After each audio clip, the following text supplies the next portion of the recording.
সুপ্রিয় দর্শক সবাইকে স্বাগত জানাচ্ছি প্ল্যানেটারি হেলথ একাডেমিয়ার সুরক্ষায় প্রতিদিন অনুষ্ঠানে। আপনাদের সঙ্গে রয়েছি আমি ডাক্তার অমিতা হাসান। আমরা এই নিয়মিত অনুষ্ঠানে আমরা স্বাস্থ্যের বিভিন্ন দিক নিয়ে আলোচনা করে থাকি এবং তারই ধারাবাহিকতায় আজকে আমরা কথা বলতে চাই আমাদের শরীরের একটি গুরুত্বপূর্ণ অংশ, সেটি হচ্ছে দাঁত।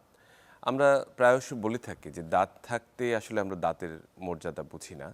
কথাটি কিন্তু মাঝে মাঝে রূঢ় বাস্তব হয়ে দাঁড়ায়, কারণ আমরা দেখেছি যে আমরা ভাবি যে দাঁতগুলো বোধহয় আমাদের একেবারেই কোনো যত্ন ছাড়াই একই রকম থাকবে, কিন্তু দাঁতেরও কিন্তু যত্নের প্রয়োজন রয়েছে এবং শুধু যত্ন নয়, প্রতিদিনের যত্নের প্রয়োজন রয়েছে। কারণ একটি পর্যায়ে আমাদের সুস্থ দেহের জন্য কিন্তু সুস্থ দাঁত একান্তভাবে জরুরি। কারণ হচ্ছে আমরা যদি স্বাভাবিকভাবে আমাদের দাঁত যে শুধু খাবারের প্রসেসিংয়ের ব্যাপারে সহায়তা করে তা কিন্তু নয়, আমাদের মুখের সৌন্দর্য, আমাদের কথা বলা এবং আরও অন্যান্য অনেক কাজের সাথে যুক্ত।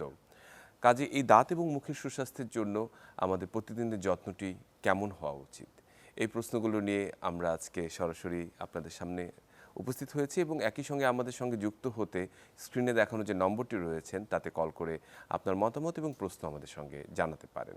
আমাদের এই আলোচনায় আজকে অতিথি হিসেবে যুক্ত আছেন doctor Nasir Mohammad Kamrul Hasan Riyad, oral and dental surgeon, chief consultant Riyad dental solution এবং senior lecturer pioneer dental college, একজন উদীয়মান তরুণ ডেন্টিস্ট। ডাক্তার নাসির মোহাম্মদ কামরুল হাসান, আপনাকে স্বাগত আমাদের অনুষ্ঠানে। ধন্যবাদ আপনাকে, ধন্যবাদ চ্যানেল 24-কে, আর শুভ সকাল আপনাকে এবং সবাইকে। অবশ্যই আমরা আসলে যে কথাটি বলছিলাম যে আমাদের শরীরের অন্যান্য অঙ্গের যেরকম যত্নের প্রয়োজন রয়েছে, কিন্তু যে দাঁতের যে অংশটি সেটির যত্ন কিন্তু প্রতিদিন সকাল থেকেই শুরু হয়ে যায় এবং সারাদিন ব্যাপী সেটি চলে। এই সারাদিনের যত্নের একটি বিশেষ কিছু দিক রয়েছে, নির্দেশনা রয়েছে নিশ্চয়ই, যে আসলে কিভাবে সেটি করা উচিত, সকাল থেকে কিভাবে শুরু করব, শেষটা কিভাবে করব। আমরা একেবারে শুরুতেই বলি যে আসলে দাঁতের এই যত্নটি প্রতিদিন নেয়ার আসলে কারণটি কি, মানে কেন আমরা আসলে প্রতিদিন দাঁতের যত্ন করব? দাঁতের যত্ন প্রতিদিন এটা নিতে হয় এবং শুধু একবার না, একবেলা না, এটা দুবেলা মাস্ট, ম্যান্ডেটরি। জি, সকালে এবং রাতে। যে জিনিসটা আমরা বেশি মিস্টেক করে ফেলি, রাতেরটা বেশি জরুরি, সকালেরটা থেকে বেশি জরুরি রাতে। দুই বেলা আমাদের সকালে এবং রাতে, এবং সেটা হচ্ছে সকালে ব্রেকফাস্টের পরে আমরা করি উল্টোটা। ঘুম থেকে একদম। উঠেই তাড়াহুড়ো করে একটু ব্রাশ করে আমরা অফিসে চলে যাচ্ছি বা ব্রেকফাস্ট করে আমরা চলে যাচ্ছি। বাট নিয়মটা হচ্ছে আমরা সকালে ঘুম থেকে উঠে নাস্তার পরে, সকালের নাস্তাটা আমরা করে খাবো, ফেলবো। তারপরে আমরা ব্রাশ করব। আচ্ছা, তাহলে এরপরে আমাদের যে কাজগুলো, বা আমরা লং টাইম থাকবো, সারাদিন পর্যন্ত কাজ করব, জেগে থাকবো, ইউজ হবে টুথগুলো, এগুলো কিন্তু তখন একটা ভালো একটা গুড ওরাল এনভায়রনমেন্টে থাকবে। তৈরি করবে। বাট আমি যদি ব্রাশ করে তারপরে আবার খেলাম এবং আরও অনেক ইন্টারভাল 2 ঘন্টা 3 ঘন্টা পর পর আমরা খাচ্ছি, বিভিন্ন কিছু খাচ্ছি, সো একেবারে সারাদিন অলমোস্ট আপনার কিন্তু 12 আওয়ার্স টু 14 আওয়ার্স পর্যন্ত এটা মুখের মধ্যে রয়ে যাচ্ছে এই খাবারগুলো। এখান থেকে অনেক জুস সিক্রেশন হচ্ছে, মুখের ওরাল ক্যাভিটিটা তখন একটা আনহেলদি হচ্ছে। সো উচিতটা হবে আমাদের সকালে নাস্তার পরে এবং রাতে আমরা যখন ঘুমোতে যাই, মানে রাতের ডিনারের পরে, রাতের খাবারের অবশ্যই পরে, সেটি সেক্ষেত্রে ডিনার কমপ্লিট করে ঘুমোতে যাবার আগে ব্রাশ করা। ঘুমাইলে আমরা ইউজুয়ালি আমাদের নিয়ম হচ্ছে 8 ঘন্টা অবশ্যই একটা স্বাভাবিক মানুষের ঘুমানো উচিত। তো কেউ 6 ঘন্টা, 8 ঘন্টা, 10 ঘন্টা এরকম ঘুমাচ্ছেন। তো এই লম্বা সময় এই মুখে কিন্তু তখন ইউজ হচ্ছে না। জি, তো তখন ইউজ না হলে যেটা হয়, ওরাল ক্যাভিটিতে স্যালাইভারি সিক্রেশনটা ঠিক হয়ে যায়। তো স্যালাইভা, লালার যে নিঃসরণ, এটা যদি বেশি ঘন হয়ে যায় তখন ফ্লাশিং অ্যাকশন থাকে না, তখন ব্যাকটেরিয়াল আক্রমণটা বেশি হয়। তো আমি যদি ব্রাশ করে ফেলি রাতেবেলা খাওয়ার পরে, তাহলে খাবারের যে খাদ্যকণাগুলো জমে থাকার প্রবাবিলিটি ছিল, এটা কিন্তু থাকে না। কমে আসে। এবং সেক্ষেত্রে এই একটা আমরা প্রিভেন্টিভ ওয়ে দিয়ে, যে রাতেবেলা আমরা ব্রাশ করলাম খাওয়ার পরে এবং তারপর ঘুমোতে গেলাম, ডেন্টাল ক্যারিজ বা দাঁতে গর্ত, বা বাংলায় যে অনেকে গ্রামে বলে পোকা, দাঁতে পোকা লাগার, যে ডেন্টাল ক্যারিজ, এই রোগ থেকে প্রিভেনশন, প্রতিরোধ করা সম্ভব এই দুটা, রাতেবেলা ব্রাশ এবং সকালবেলা নাস্তার পরে ব্রাশ। মানে খুব ছোট্ট এবং মানে গুরুত্বপূর্ণ একটি টিপস। যে এর সাথে আমি একটু অ্যাড করতে চাই, সেটা হচ্ছে শুধু ব্রাশ করলেই হবে না। অনেকে যেমন বলে আমি 2 বেলা না, আমি 3 বেলা ব্রাশ করি। তো তাদের ক্ষেত্রে তখন এই রিপ্লাইটা তো আসলে দেয়া পসিবল হয় না। তো সেক্ষেত্রে তাদের জন্য যেটা হয়, যে এটা আসলে সবারই, ব্রাশ শুধু এনাফ না, কারণ সবার দাঁত একেবারে অ্যানাটমিক্যালি নর্মাল পজিশনে না। যে একেবারে সুন্দর ইউ শেপ বা একটা দাঁতের সাথে আরেকটা দাঁতের নর্মাল ইন্টারডেন্টাল স্পেস এত মিলিমিটার এরকম থাকে না, ন্যাচারালি গড গিফটেড। কারো কারো দাঁত একটু আঁকা বাঁকা থাকে, কারো পজিশনটা ম্যালপোস্ট থাকে, কারো একটা দাঁতের উপরে আরেকটা দাঁত ক্রাউডিং থাকে, সো বিভিন্ন রকম থাকে, বা একটু স্পেসিং থাকে ন্যাচারালি এগুলো। বা দেখা যাচ্ছে আক্কেল দাঁতে ওঠার জায়গাটা একটু মাড়িটা ফুলে আছে, ওখানে খাবারটা জমে যায়। তো বিভিন্ন কারণে তো ইন্টারডেন্টাল ক্লিনিং, দুই দাঁতের মাঝের যে খাবারটা, এটা কিন্তু ব্রাশ নর্মাল যে আমাদের ব্রাশ ক্লিন করতে পারে না। তো সেক্ষেত্রে আমাদের উচিত হবে ফ্লসিং করা, ডেন্টাল ফ্লস পাওয়া যায়, ওটা সুতার মতো খুব ইজি, অ্যাভেলেবেল, সব জায়গায় পাওয়া যায়। ফ্লসিং করে দুই দাঁতের মাঝখানে খাবারটা পরিষ্কার করা। ফ্লসিং ছাড়া আরেকটা ওয়ে আছে ইন্টারডেন্টাল ব্রাশ, মানে ছোট্ট একটা ব্রাশ, এটা দুই দাঁতের মাঝের খাবার পরিষ্কার করার জন্য স্পেসিফিক্যালি ডিজাইন। জি, এটাই তো মনে হচ্ছে খুব আধুনিক আধুনিক এবং খুব সহজে ওখান থেকে ক্লিন হয়ে যায়। আর দুই দাঁতের মাঝের যে খাবারগুলো আটকে থাকে, এটা কিন্তু আমার অজান্তেই, পেশেন্টের অজান্তেই খাবার একটু কণা রয়ে গেল, এটা দেখা যাচ্ছে একদিন, 2 দিন, 4 দিন থাকলে, ইউজুয়ালি 72 আওয়ার্স যদি থাকে, 3 দিন পর্যন্ত কোনো একটা খাদ্য কণা যদি ড্রপ ওখানে যদি থেকে যায়, আস্তে আস্তে ওখানে ল্যাকটিক অ্যাসিড ফর্মেশন হয়, ব্যাকটেরিয়াল গ্রোথ হয়, এবং ব্যাকটেরিয়াল আক্রমণের কারণে ওখানে ডেন্টাল ক্যারিজ, দাঁতে ক্ষয় হয়, বিভিন্ন রকম রোগ হয়, তখন শিরশির থেকে শুরু করে ব্যথা পর্যন্ত হয়। আচ্ছা, সো আমাদের উচিত হবে এই ফ্লসিংটা কতবার, মানে কখন করা দরকার বা কতবার করা দরকার? ফ্লসিংটা ব্রাশের পাশাপাশি করা উচিত, অ্যাটলিস্ট দুবেলা ব্রাশ না সাথে যদি ফ্লসিং আমার দুবেলা না হয়, একবেলাও অবশ্যই করা উচিত, মিনিমাম ওয়ান্স ইন ডে। এটা ডেইলি করা উচিত, এমন না যে এটা উইকলি, এটা ডেইলি অবশ্যই। প্রতিদিনের দাঁতের যত্নে আরেকটি বিষয় আসলে চলে আসে যে আসলে কতক্ষণ ব্রাশ করব। 2 নম্বর হচ্ছে যে অনেকের ধারণা যে একটি ব্রাশ মাসের পর মাস ব্রাশ করছি, যে পেস্ট দিয়ে ব্রাশ করছি সেটি নিয়ে অনেক ধরনের ডায়লেমা রয়েছে, যে ফ্লোরাইডযুক্ত পেস্ট করব, লবণযুক্ত পেস্ট দিয়ে ব্রাশ করব, এই ধরনের নানান ধরনের মেডিকেটেড পেস্ট রয়েছে। আসলে এই ব্যাপারে আসলে আপনাদের পরামর্শটা কি? এই ব্যাপারে পরামর্শ হচ্ছে যে একটু রোগীদের ধারণা নিয়ে আসি, তারপরে আমি এখানে পরামর্শ দিই। রোগীদের ধারণা আমরা যেটা পাই মেইনলি ক্লিনিক্যাল প্র্যাকটিসে দেখি যে অনেকে বলেন যে আমি খুব মানে শক্ত ব্রাশ ইউজ করি, হার্ড, কারণ সফট ব্রাশ ইউজ করলে তো পরিষ্কার হবে না। তো অনেকে এটা বলে থাকে যে আমি ইচ্ছে করেই শক্ত ব্রাশটা ইউজ করি যেন খাবারটা দাঁতের লেগে না থাকে, ভালোভাবে ক্লিন করার জন্য, কিন্তু এটা ভুল, বড় ভুল। ব্রাশের ব্রিসল যেটা হবে, ব্রাশের মাথায় যেটা থাকে সফট পোর্শন, ওটা হচ্ছে সফট, অবশ্যই সফট হতে হবে। কিছু আইডিয়াল ক্রাইটেরিয়া আছে, কয়েকটা রো আছে, ওগুলো আমরা যদি নাওই বলি কি অ্যাটলিস্ট সফট হতে হবে ব্রিসলটা, এবং ব্রাশের হ্যান্ডেল যেটা, এটা হবে স্ট্রেট। আইডিয়াল ব্রাশের যে আমার প্রপার্টিজ আছে তার মধ্যে কিন্তু ব্রাশের হ্যান্ডেলটা অবশ্যই স্ট্রেট হতে হবে। অনেক ব্রাশ অনেক আছে যে হ্যাঁ একটু মাঝখানে একটু বাঁকা করা, একটু কার্ভ করা, হ্যাঁ যেন অনেকে বলেন যে হ্যাঁ ঠিক আছে এটা পেছনের দিকে ইজি হবে, বাঁকা হয়ে যাবে না। স্ট্রেট হ্যান্ডেল হলে আমার ব্রাশের ইউজুয়াল নিয়ম হচ্ছে 45 ডিগ্রি অ্যাঙ্গেল করে ব্রাশটা তাদের সাথে প্লেস করে দেন সিঙ্গেল স্ট্রোকে ব্রাশ করা। অনেকে হরিজন্টাল, এটা ভুল। অনেকে ইভেন এরকমও করেন, এটাও ভুল। হরিজন্টাল ভার্টিক্যাল দুটোই ভুল। এবং এই দুটো করলে যেটা হয়, রোগীদের গাম, মাড়ি, দাঁতের সাথে যে মাড়ি আছে, এই মাড়িগুলো আস্তে আস্তে কিন্তু সরে যেতে থাকে। এটা ডে বাই ডে, এত তাড়াতাড়ি না যে আপনার কয়েকদিনে বা কয়েক মাসের মধ্যে বুঝতে পারবে, হ্যাঁ ডে বাই ডে, হয়তো একটা সময় গিয়ে 6 মাস, 8 মাস বা 1 বছর বা 5 বছর পরে বা 10 বছর আরও পরে এই মাড়িগুলো আস্তে আস্তে করে সরে যেতে থাকে। তখন ওই জায়গাগুলো যেগুলো মাড়িগুলো সরে গেল, ওই রুট পোর্শন মানে দাঁতের শিকড়ের অংশ কিছুটা কিছু এক্সপোজ হয়ে যাচ্ছে, তখন কিন্তু সে জায়গাগুলো সংবেদনশীল, সেন্সিটিভিটি ডেভেলপ করে। অনেকে তখন দেখা যাচ্ছে হঠাৎ কোনো একটা একদিন একটু চা বা কফি খেতে যাচ্ছেন, শিরশির করছে, বা কোনো কোল্ড ড্রিঙ্কস খেতে যাচ্ছেন, হঠাৎ করে শিরশির করছে। তো হঠাৎ কারণটা হচ্ছে অনেক পুরনো। তো এরকম ব্রাশিং টেকনিকটা আমার যদি প্রপার না হয়, সেক্ষেত্রে এই প্রবলেমগুলো রাইজ করতে পারে। 45 ডিগ্রি অ্যাঙ্গেলে স্ট্রোক, সিঙ্গেল স্ট্রোক, উপরের দাঁত হলে উপর থেকে জাস্ট সিঙ্গেল স্ট্রোকে নিচের দিকে থাকবে, এবং সেটা দাঁত বন্ধ না, একটু হা করে থাকবে।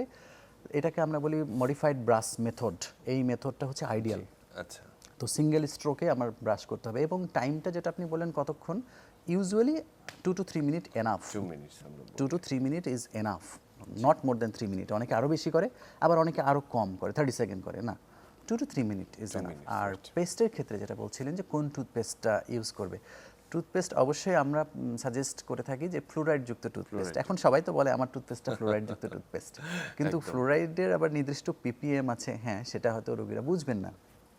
তো আমরা দেখে থাকি যেটা যে হচ্ছে বাজারে বেশ কিছু টুথপেস্ট আছে, তো সবগুলোতে ফ্লোরাইড পাই না। আচ্ছা, মানে ফ্লোরাইড যুক্ত টুথপেস্ট ব্যবহার ফ্লোরাইড করলে যুক্ত টুথপেস্টের কথাই আমরা বলে থাকি।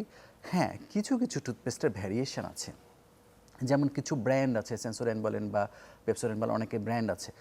এই প্রত্যেকটা, আমরা তো জানি পেপসোডেন্ট টুথপেস্ট ইউজ করছি, আমরা তো জানি সেন্সোডাইন করছি, আমরা তো জানি যে ক্লোজ আপ করছি, কিন্তু না, সেন্সোডাইনের মধ্যেই আবার কিছু ভ্যারিয়েশন আছে, সবার জন্য সমান না। বুঝতে পেরেছি। যেমন সেন্সিটিভ এক্সপার্ট কিছু আছে টুথপেস্ট, হ্যাঁ, বা র্যাপিড রিলিফ কিছু আছে, বা প্যারোডন্টাক্স, এরকম কিছু টুথপেস্ট আছে, মানে যার গাম প্রবলেম, যার ব্লিডিং প্রবলেম, মাড়ির প্রবলেম, দাঁতের প্রবলেম না, তার জন্য একরকম টুথপেস্ট। যার আপনার সেন্সিটিভিটি ইস্যু, সেটার জন্য তার জন্য আরেকটা। এটা কিন্তু ডক্টর বা ডেন্টাল সার্জন দেখে আমার মনে হয় আপনাকে তারাই সাজেস্ট সেটা করবে। সাজেস্ট জি, করলে ভালো হয় ভালো হয়। এবং সেটা তার দাঁতের অবস্থানটির উপর অবস্থা নির্ভর বুঝে করে সেক্ষেত্রে সেটি করতে পারেন। খুব চমৎকার করে আসলে এই ব্রাশিং, ফ্লসিং এবং যে টেকনিকটা সেটি বললেন, এবং দিনে 2 বার Thank you. 2 মিনিট করা উচিত এবং ফ্লসিং সহ। এবং আরেকটা হচ্ছে ব্রাশ চেঞ্জের ব্যাপারে বলছিলাম, যে সাধারণত কতদিন একটি ব্রাশ আসলে ব্যবহার করা উচিত আইডিয়ালি? আইডিয়ালি ব্রাশিং স্ট্রোকের উপরে, ব্রাশিং টাইমের উপরে ডিপেন্ড করে। সেটা হচ্ছে ব্রাশের ব্রিসলগুলো, মাথাগুলো, ওটা যখন বাঁকা হয়ে যাবে, একদম সেটি যখনই হচ্ছে বাঁকা তার হয়ে চেঞ্জ যাবে, করার তার যত চেঞ্জ করার। হ্যাঁ, এখন যদি বলেন যে তারপরেও অ্যাভারেজ কেমন হতে পারে, অ্যাভারেজ হচ্ছে 3 মান্থস। কারো 3 মান্থসের জায়গায় এখন বেশি ভিগোরাসলি কেউ করছে, 2 মান্থস হতে পারে, কেউ হয়তো আরেকটু বেশি 4 মান্থসে যেতে পারে। বাট ব্রিসলগুলো যদি বাঁকা হয়ে যায়, তখন এটা ইউজ করা মোটেই ঠিক হবে না, কারণ ওই গামগুলো বা মাড়িগুলো ক্ষতিগ্রস্ত হবে। মানে আমরা অনেক সময় বলি যে রুল অফ 2, যেমন 2 মিনিটস 2 টাইমস 2 মান্থস, মানে ইন্টারভেল ব্রাশের ক্ষেত্রে। Sure. সো এটা খুব মিলে গেল আর কি মিলে এর গেল, সঙ্গে। হ্যাঁ। আচ্ছা, তো এই প্রতিদিনের দাঁতের যত্নের সাথে আরেকটি ব্যাপার যুক্ত হয়, আমরা আসলে দেখেছি প্রায়শই, যে অনেকেই যেটা ওরাল হাইজিন মেনটেন করার জন্য বিভিন্ন ধরনের যেগুলো রয়েছে সলিউশন রয়েছে, যেরকম Mouthwash মাউথ ওয়াশ যেগুলো রয়েছে, সেটার গার্গেলিং এর ব্যাপারেও অনেক ক্ষেত্রে বলে। আরেকটি বিষয় হচ্ছে যে যে ব্রাশের যে অপোজিট এন্ডটা আছে, এটা দিয়ে অনেক সময় টাংটাকে পরিষ্কার করার জন্য অনেকেই সাজেস্ট করে থাকেন। এই বিষয়ে কি আসলে কোনো বক্তব্য রয়েছে কিনা আপনাদের? হ্যাঁ, বক্তব্য আছে। যেমন মাউথওয়াশ, মাউথওয়াশ কিন্তু মেডিকেটেড, সো এটা রেগুলার ইউজের জন্য না। হ্যাঁ, আপনি রেগুলার ইউজ বলতে সেক্ষেত্রে উইকলি ইউজ করতে পারেন। উইকলি, রেগুলার, উইকলি 2 টাইমস, তার মানে সপ্তাহে আপনি 2 দিন বা 1 দিন। এখন যার ওরাল হাইজিন একেবারেই ভালো না, দেখা যাচ্ছে যে অনেক বেশি স্টোন, মানে আমরা যেটা বলি ডেন্টাল ক্যালকুলাস বা প্ল্যাক জমে আছে, আর সাধারণ রোগীদের ভাষায় দাঁতে পাথর জমে আছে, তো তাদের ক্ষেত্রে বা স্কেলিং করাই হয়নি কখনোই, তো ওরাল হাইজিন তাদের একেবারেই ভালো না, তাদের ক্ষেত্রে 3 টাইমস মাউথওয়াশ ইউজ করতে পারেন সপ্তাহে, সপ্তাহে 3 বার, তবে 1 থেকে 2 বার এটা করা উচিত। যেটা হবে কি, কিছু অ্যান্টিব্যাকটেরিয়াল ইফেক্ট আছে কিছু মাউথওয়াশে, সব মাউথওয়াশে নেই, কিছু মাউথওয়াশে আছে। ওই অ্যান্টিব্যাকটেরিয়াল ইফেক্ট থাকার কারণে যে ব্যাকটেরিয়া বা বিভিন্ন রোগের আক্রমণ হতে পারে, সেটা প্রিভেন্ট করবে, সেটাকে বন্ধ করবে। তো এই মাউথওয়াশটা আমার ইউজ করাটা সাইডে জরুরি, টুথব্রাশের পাশাপাশি। আর আপনি যেটা বলছিলেন যে বোধহয় আরেকটা হচ্ছে যে মানে টাংটা ক্লিন করা। হ্যাঁ, টাংটা ক্লিন করাটাও জরুরি আমাদের, কিন্তু সেটা ব্রাশের পেছনের সাইড থেকে না। আচ্ছা, টাং ক্লিনার আলাদাই পাওয়া যায়, টাং ক্লিনার আলাদাই পাওয়া যায়, এবং সেটা টুথব্রাশ আমার যখন ব্রাশিং শেষ হয়ে যাবে, মানে আমার টুথগুলো সবগুলো ব্রাশ হয়ে গেল 2 to 3 মিনিটস যেটা আমি বলেছিলাম, দেন আমি টাংটাকে ক্লিন করব। আচ্ছা, স্ক্র্যাপার আছে, টাং স্ক্র্যাপার কিনতে পাওয়া যায়, ওটা দিয়ে আমি টাং ক্লিন করব। তাহলে যেটা হবে যে আসলে কিছু কিছু পেশেন্টের বেলায়, বিশেষ করে ডায়াবেটিক পেশেন্ট, ইমিউনো কম্প্রোমাইজড যারা থাকে, আদার্স আরও অনেক ডিজিজ, তো ডায়াবেটিক পেশেন্ট তো অনেক বেশি কমন। তো ডায়াবেটিক পেশেন্টের বেলায় কয়েকটা জিনিস খুব বেশি আমরা পাই, দেখা যাচ্ছে যে ওরাল আলসার রূপে ক্ষত, বিভিন্ন ঘা মাঝে মাঝেই হয়, হিলিং বা শুকাতে তাদের দেরি হয় ডায়াবেটিস থাকার কারণে। তো ক্যান্ডিডিয়াসিস হতে পারে, তারপরে এগুলো প্রি ক্যান্সারাস লেশন, হ্যাঁ, বা লিউকোপ্লাকিয়া হতে পারে, বা লাইকেন প্ল্যানাস হতে পারে, এগুলো কিন্তু ক্যান্সারের একটা আগের স্টেজ। হ্যাঁ, তো এরকম প্রি ক্যান্সারাস লেশন থেকে পরবর্তীতে কিন্তু ক্যান্সার রূপে ধারণ করতে পারে। সো ডায়াবেটিক পেশেন্টের বেলায় কিন্তু ব্রাশ এবং টাং ক্লিনিং এবং ওরাল এনভায়রনমেন্টটা সবসময় ক্লিন এবং হাইজিন রাখাটা জরুরি। সো এটা সবসময় নিজে পসিবল হয় না, কারণ যেখানে আমরা রেগুলার খাবার খাচ্ছি, খাবারের কিছু কণা কিছু দাঁতের মাঝখানে জমেই থাকে যতই আমরা ব্রাশ করি।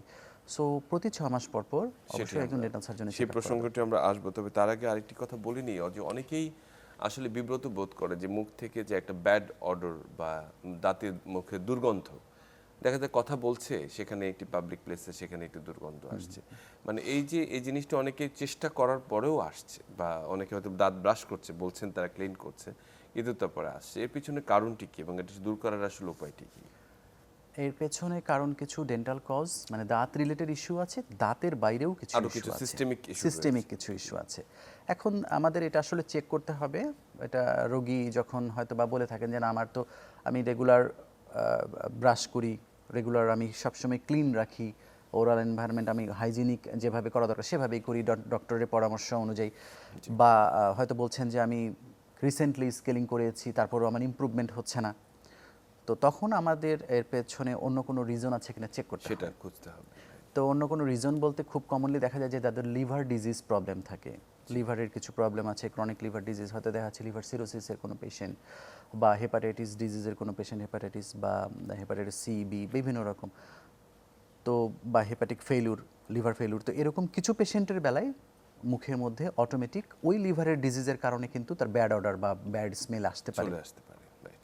তো সেক্ষেত্রে সিস্টেমিক ডিজিজ তার হেপাটোলজিস্ট বা লিভার স্পেশালিস্ট যিনি যাকে দেখাচ্ছেন সেই ট্রিটমেন্টটা করলে ওরাল আমার মনে ওরাল হয় যে ক্যাভিটি এই এনভায়রনমেন্টটা এবং ইমপ্রুভ হবে, regular। এটা একটা ইস্যু। আরেকটা হচ্ছে যে যাদের কিডনি ডিজিজ আছে, কিডনি ডিজিজের সাথে আমাদের ওরাল ক্যাভিটির কিছু রিলেশন আছে। তো kidney disease, chronic kidney disease CKD যদি থাকে তাহলে সেক্ষেত্রে এক্ষেত্রেও আমাদের কিছু স্টোনের ডিপোজিশন, ওরাল ক্যাভিটিতে স্টোন যেটা আমরা বলি ডেন্টাল ক্যালকুলাস, এক্ষেত্রে ডিপোজিশনের পরিমাণটা বেড়ে যায়। জি। তো পাথর যখন বেড়ে যায় সেক্ষেত্রে ওখান থেকে ব্যাড অর্ডার আসার চান্সটা অনেক বেশি বেড়ে যায়। আরেকটা ইস্যু হচ্ছে যে আমরা এটা দেখেছি যে মানে এটা সিস্টেমিক কজ না, তো দেখা যাচ্ছে যারা একটু অ্যালকোহলিক তাদের ক্ষেত্রে বা স্মোকার, যারা চেইন স্মোকার, তাদের ক্ষেত্রে দাঁতের স্টেইন, স্পট এগুলো বেশি পাওয়া যায়, সাথে ব্যাড অর্ডারটাও বেশি পাওয়া যায়। আরো কিছু কিছু টেকনিক রয়েছে কিনা যে আসলে মানে ওরাল হাইজিন মেনটেন করার আরো কোনো বিষয় রয়েছে কিনা? আচ্ছা, ওরাল হাইজিন দুর্গন্ধটা দূর করার জন্য যে মানে আমাদের আরেকটি বিষয় মনে রয়েছে যে যাতে কোনো খাবার জমে না থাকে, যেমন যদি কোনো ভাঙা বা কোনো দাঁত হ্যাঁ, থাকে যেখানে হ্যাঁ, যদি হ্যাঁ, খাবার যদি ক্যাভিটিতে জমে ক্যাভিটিতে থাকে, জমে থাকে, that is could be one of the source. Obviously সুন্দর কথা বলেছেন। তো এটা হচ্ছে দুর্গন্ধটা না আর মানে না হবার, মানে আমরা যদি কিছু মানে দেখি যে কি করা যায় তাহলে সেক্ষেত্রে চিকিৎসা হিসেবে সবার আগে যেটা দরকার obviously dental check up, regular dental check up. একদম একদম। তো আমরা বলে থাকি 6 মাস পর পর চেক আপ, যদি 6 মাসে সম্ভব না হয় বছরে অবশ্যই একবার একবার করে যেতেই হবে আসলে। ম্যান্ডেটরি। যদি দাঁত সব ভালো থাকে ভালো তারপরে। থাকে তারপরেও, কারণ আমি হয়তো পেশেন্ট হিসেবে মনে করছি আমার দাঁত ভালো আছে, কিন্তু আমি যেটা দেখতে পাচ্ছি না, হিডেন কিছু জায়গায় আছে, ক্যারিজ হতে পারে, হিডেন কিছু পোর্শনে দাঁতের ক্ষয় হতে পারে, ব্যাকটেরিয়া আক্রমণ ছাড়াও কিন্তু দাঁতের ক্ষয় জি। হতে পারে। তো এই জিনিসগুলো চেক আপ করার জন্য একজন ডেন্টাল সার্জনের শরণাপন্ন আমাদের হওয়া দরকার প্রতি 6 মাস পর পর, বছরে অবশ্যই একবার দুবার হলে ভালো। তো যেটা করতে হয় যে স্টোন বা ক্যালকুলাস, তার আগে বলি যেটা আমরা ডেইলি খাচ্ছি, প্রতিদিনই খাচ্ছি, যেহেতু সব রকম খাবার খাচ্ছি, দাঁতের ইউজটা হচ্ছে সবসময়। অনেকে ঘুমের মধ্যেও কিন্তু দাঁত ঘষার মানে অভ্যাস থাকেন, নাইট গ্রাইন্ডিং, ব্রুক্সিজম বলে থাকি আমরা, তো তাতে কিন্তু দাঁতের ক্ষয় হয়। জি জি। তো যাদের আমরা দাঁতটা মানে ম্যাক্সিমাম টাইম ইউজ করি ডেইলি 24 আওয়ার্সের মধ্যে, মানে সারাদিন যতক্ষণ জেগে থাকি, কথা বলার সময় হোক, খাবার খাওয়ার সময় হোক, বা আমি একটা পানি ইনটেক করছি খাচ্ছি সেখানেও হচ্ছে, সব কিছুর জন্যই। তো আমার কিন্তু যতই আমরা রেগুলার ব্রাশ করি বা যতই আমি ফ্লসিং করি, আমি যেটা বললাম যে এভাবে এভাবে আমাকে করলে ভালো থাকবে, তারপরেও দেখা যায় যে প্রতিদিন খাবার থেকে কিছু কিছু খাবার কণা প্লাক জমে হিসেবে থাকে, জমে যায়। জমে যায়। সাদা একটা আস্তরণ পরে প্রথমে, একদম সফট, এটাকে বলা ডেন্টাল প্লাক।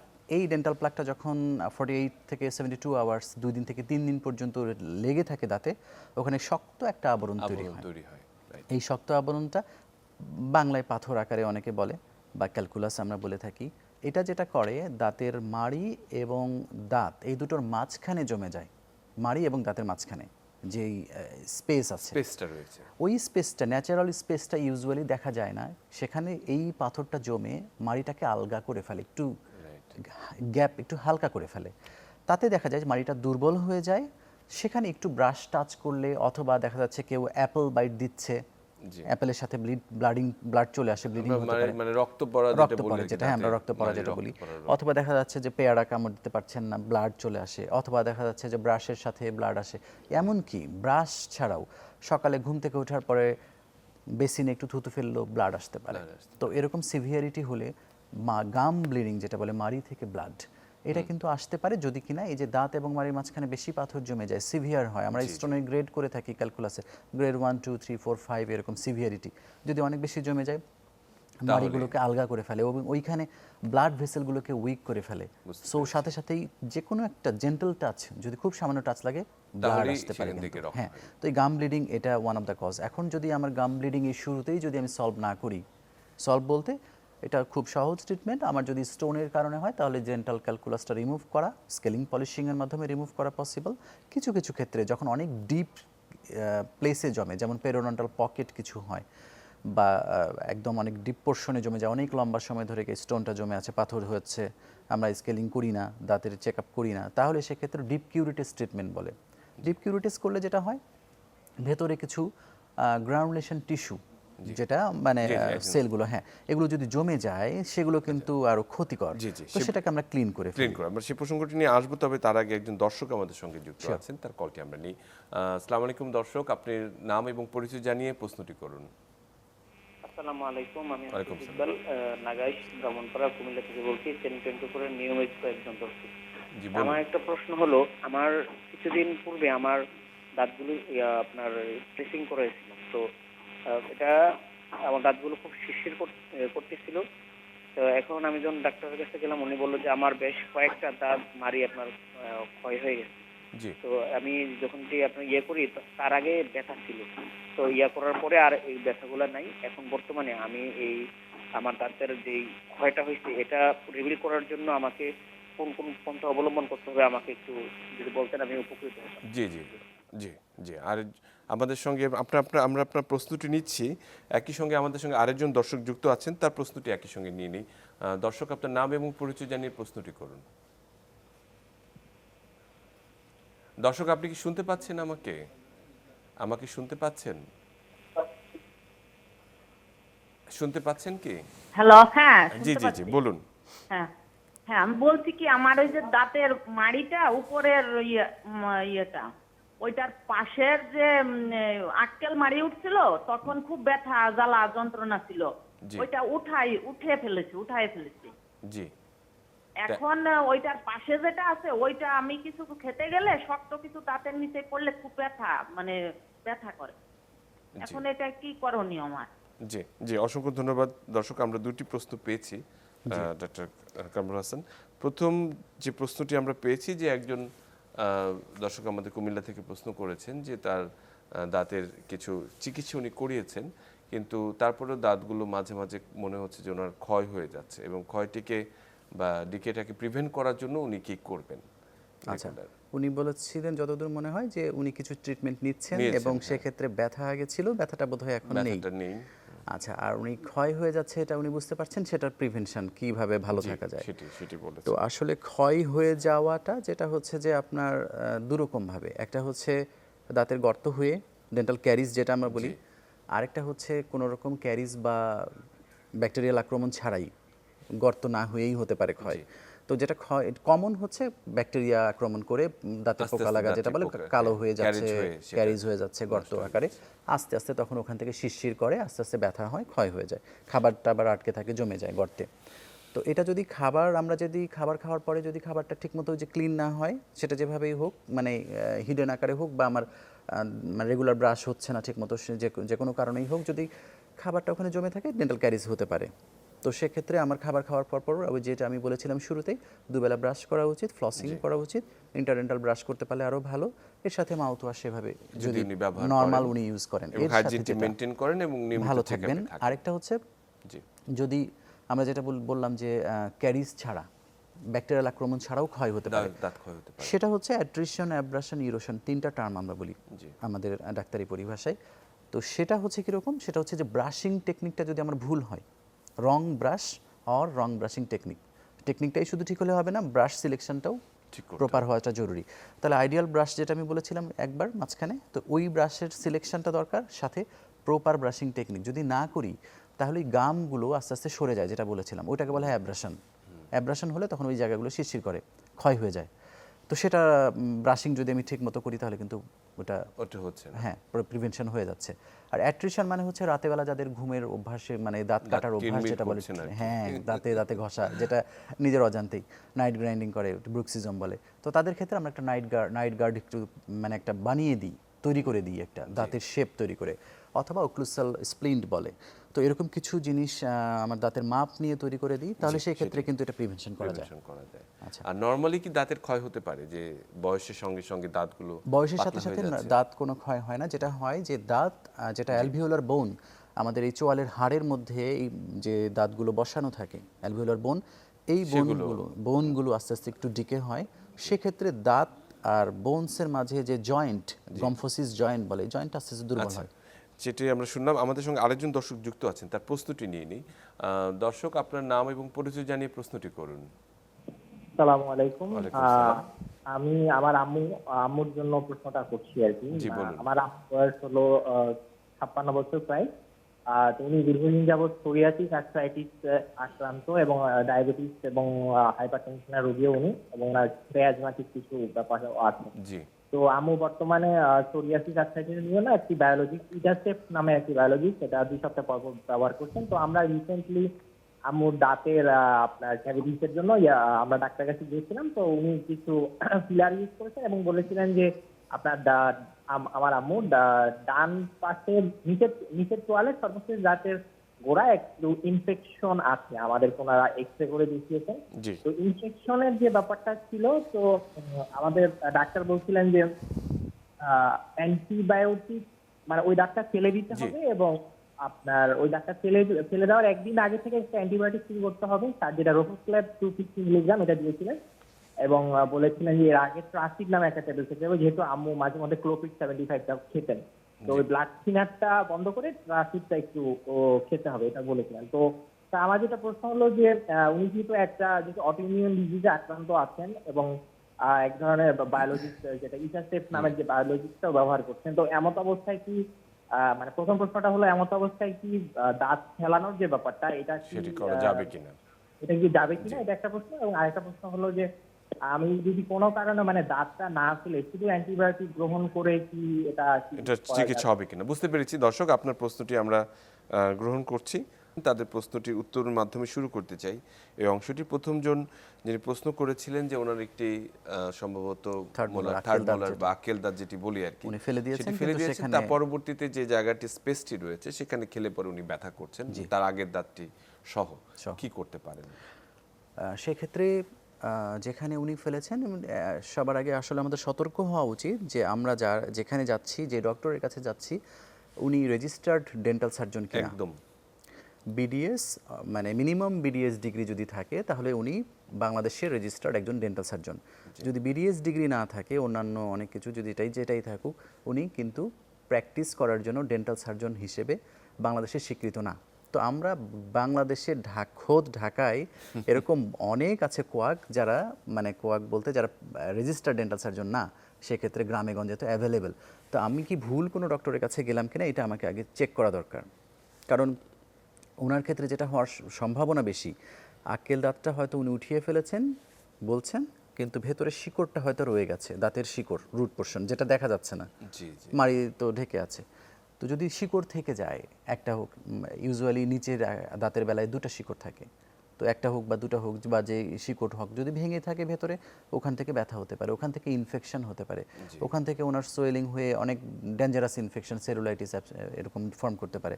তো এটা আগে চেক করা দরকার, এক্সরে করে। যদি উনি রেজিস্টার্ড ডেন্টাল সার্জনের কাছে গিয়ে থাকেন, দেন আবার ওনার কাছে শরণাপন্ন হলে উনি এক্সরে করে দেখতে পারবেন যে আসলে কিনা কোনো রুট রয়ে গেল কিনা, বা যদি সামনের দাঁত হয়ে থাকে, তার সাথের দাঁত, তাহলে সেক্ষেত্রে অনেক সময় যেটা হয় যে আক্কেল দাঁতের যদি ইনফেকশন হয়, এই ইনফেকশনটা যেহেতু অ্যাডজাসেন্ট পাশের দাঁতই, এখানে অনেক সময় ইনফেকশনটা ছড়িয়ে পড়ে। তাহলে এই দাঁতের গোড়ার নিচে কোনো ইনফেকশন আছে কিনা, বা সেক্ষেত্রে থাকলে এই দাঁতের কিছু চিকিৎসা করা দরকার। তো সেটা একজন ডেন্টাল সার্জনের কাছে গেলে উনি এক্সরে করে এটা দেখলে সলভ করতে পারবেন। সেটি আমাদের সাথে আরেকটি প্রশ্ন ছিল যে উনি তার মার জন্য প্রশ্নটি করেছেন যে অটোজোমাল ডিজিজে আক্রান্ত, বায়োলজিক্স নিচ্ছেন এবং ডায়াবেটিক, হাইপারটেনসিভ এবং সম্ভবত ব্লাড থিনার খাচ্ছেন। তো এখন ওনার দাঁতে একটি ইনফেকশন হয়েছে, অ্যান্টিবায়োটিক চলছে, দাঁতটি ফেলতে হতে পারে, দাঁত ফেলতে পারবে কিনা? দাঁত ফেলতে বাধা নেই। যখন আমার কোনো ইমার্জেন্সি ইস্যু যে দাঁত ফেলতেই হবে, তখন তো ফেলতে হবে অনেক কিছু প্রিকশন মেজার করে। যেমন উনি নিজেই বলেছেন, যে বলেছে ডক্টর যে থিনারটা যেটা ক্লপিড উনি খাচ্ছেন সম্ভবত 72 আওয়ার্স আগে আমরা বলি যে স্টপ করতে। তো এরকম কিছু মেজারমেন্ট নিয়ে আমাকে ফেলতে হতে পারে। তবে আমাকে দেখতে হবে অনেক সময় যে দাঁত না ফেলেও কিন্তু অনেক খারাপ অবস্থায় দাঁতটাকে সেভ করা যায়, যে একদম উপর থেকে খুবই খারাপ অবস্থা, খুবই গ্রস ক্যারিজ যেটা আমরা বলি, কিন্তু দাঁতের শিকড়টা ভালো আছে, রুটটা ভালো আছে, তাহলে আমি কিন্তু রুট ক্যানাল ট্রিটমেন্ট করে ওখানে পোস্ট কোর বা ক্রাউন ক্যাপ করে দিতে পারি। তো এটাকে চেক করে দেখতে হবে উনি যেখানেই হোক, যেখানে দেখিয়েছেন সেখানে, অথবা অন্য একজন ক্রস চেক করে ভালো কাউকে এন্ডোডন্টিস্ট, সেক্ষেত্রে এটা আমরা বলে থাকি রুট ক্যানাল স্পেশালিস্ট। তো এরকম কারো কাছে গেলে এক্সরেটা উনি একটু জাজ করে দেখবেন যে আসলে এটা কি রাখা পসিবল কিনা। যেহেতু উনি বলছেন যে ওনার ফেলতে গেলে কিছুটা লিমিটেশনস আছে, তো যদি আমরা দাঁতটা সেভ করতে পারি তাহলে ফেলতে হবে না। আর যদি একান্তই ফেলতেই হয় তাহলে তো ফেলা যাবে, কোনো উপায় নেই, তখন ফেলতে হবে, প্রিকশন মেজারমেন্ট নিয়ে করতে পারবে। খুবই চমৎকার করে বললেন। আমরা আসলে যে প্রসঙ্গটি নিয়ে একটু কথা বলতে চাই, সেটি হচ্ছে যে শিশুরা আমাদের পরিবারের একেবারেই সবচেয়ে আদরের অংশ, এবং এই সোনামণিদের দাঁতের যত্ন নিয়ে আমরা ভীষণ উদ্বিগ্ন থাকি। বিশেষ করে একেবারেই যারা টডলার বা শিশু রয়েছে, তারা রাত্রেবেলা অনেক সময় ফিট করছে, দুধ খাচ্ছে, সেই দাঁত মাজানো তাদের জন্য ভীষণ কঠিন, তাদের ব্রাশ সবকিছু মিলে। এই ছোট ছোট বাবুদের দাঁতের যত্ন নিয়ে কি করা যায়, একটু খুব ভীষণ উদ্বিগ্ন থাকেন বাবা মা। হ্যাঁ, অবশ্যই ছোট বাচ্চাদের আসলে বেবিদের যখন ডেন্টাল ইস্যুস হোক বা যে কোনো ডিজিজই হোক, বাবা মা খুব বেশি উদ্বিগ্ন থাকেন, এটাই স্বাভাবিক। দেখা যাচ্ছে অনেক মানে প্যারেন্টস আছে যে নিজের ট্রিটমেন্ট মনে করছেন যে আমি পরে করব, আগে আমার বাচ্চার ট্রিটমেন্টটা করি। সো বাচ্চাদের যেটা হয় যে বেশি চকলেট লাভার হয়, বেশি সুইট কন্টেনিং ফুডগুলো খায়, হ্যাঁ, বা একটু জুস এই জাতীয় খাবারগুলো, এগুলো প্রত্যেকটাই কার্বোহাইড্রেট কন্টেনিং ফুড বা স্টিকি কন্টেনিং ফুড। যেগুলো স্টিকি ফুড লাইক যে আপনার চকলেট, কিছু চকলেট আছে, বা আমরা দেখা যাচ্ছে যে কিছু কোল্ড ড্রিঙ্কস দিচ্ছি, হ্যাঁ, এখানে অনেক বেশি সুগার কন্টেনিং কার্বোহাইড্রেট। তো এগুলো কিন্তু দাঁতের ওই যে ক্যারিজ বা পোকা বা ক্ষয় হওয়ার জন্য দায়ী, responsible, one of the main reason. তো আমি যদি বেশি পরিমাণে চকলেট বা চিপস বা এই জাতীয় খাবারগুলো বাচ্চাদেরকে দিই, তাহলে সেক্ষেত্রে ওই বাচ্চার দাঁতগুলো ক্ষয় হতে থাকবে। আর বাচ্চাদের দাঁতের যখন ক্ষয় হয়ে যাচ্ছে, ম্যাক্সিমাম বাচ্চারা যেটা হয় যে ডেন্টাল এনভায়রনমেন্টের ব্যাপারে খুব বেশি ভীত সন্ত্রস্ত, যে এত বেশি ইনস্ট্রুমেন্ট, চেয়ার, লাইট বা হ্যান্ডপিস যেটা আমরা ঘুরাই, সব সাউন্ড হয়ে দাঁতটাকে আমরা পরিষ্কার করি, কাটি, বা পানি স্প্রে, তো সব কিছু মিলে আসলে একটু বাচ্চাদের জন্য একটু ভয়ঙ্কর এনভায়রনমেন্ট। হ্যাঁ, বা কারো যদি আগের তিক্ত অভিজ্ঞতা থেকে থাকে, তাহলে তো তার জন্য ওই ডেন্টাল ডেন্টাল চেয়ারে তাকে নেওয়াই আরো ইম্পসিবল হয়ে যায়। তো এই জন্য বাচ্চাদেরটা আসলে প্রিভেন্টিভটাই বেশি জরুরি তার ট্রিটমেন্টের চেয়ে। তো প্রিভেন্টিভের জন্য যদি তার ওই যে মানে আমরা যদি চকলেট বা কোনো কিছু দিই, তার সাথে সাথে একটু ক্লিন করে নেওয়া, বাবা বা মা অবশ্যই পরিষ্কার করে নেবে। আরেকটা যেটা হচ্ছে, কিছু বাচ্চা ঘুমের মধ্যে মায়ের ব্রেস্ট ফিডিং করতে থাকে, দুধ খেতে খেতে ঘুমিয়ে পড়ে। তো সেক্ষেত্রে ওই বাচ্চাদের সামনের যে কয়টা দাঁত আছে সবগুলোই একসাথে ক্যারিজ হয়, ক্ষয় হয়ে যায়, এটাকে বলা হয় নার্সিং বটল ক্যারিজ। এই সিমটমটা তাদেরই হয় যারা খেতে খেতে ঘুমিয়ে পড়ে, বিশেষ করে দুধ খেতে খেতে। তো তাদের উচিত হবে, বাচ্চা তো ঘুমিয়ে গেছে, মা বা বাবা যেই থাকুক, একটু কোনো সফট একটা ন্যাপকিন অথবা টিস্যু একটু ভিজিয়ে জাস্ট একটু ক্লিন করে। অসংখ্য ধন্যবাদ ডাক্তার নাসির মোহাম্মদ কামরুল হাসান। আমরা অত্যন্ত গুরুত্বপূর্ণ বেশ কিছু তথ্য আপনার কাছে পেলাম। নিশ্চয়ই ভবিষ্যতে আরও কিছু তথ্যের জন্য আপনার সাথে আমরা আবার বসবো। সুপ্রিয় দর্শক, আমরা আজকে প্রতিদিনের দাঁতের যত্নে কিছু টিপস পেয়েছি, কিভাবে ব্রাশ করতে হবে, কতবার ব্রাশ করতে হবে, কতদিন পর ব্রাশ চেঞ্জ করতে হবে, এবং ফ্লসিং যে বিষয়টি রয়েছে সেটি গুরুত্ব, এবং আপনার একই সঙ্গে শিশুর যত্নটি কিভাবে নেবেন। আশা করছি যে কথাগুলো বা এই যত্নগুলো আপনার কাজে লাগবে। আমরা প্রতিদিনের দাঁতের যত্ন করি, সুস্থ থাকি, সবাই ভালো থাকবেন।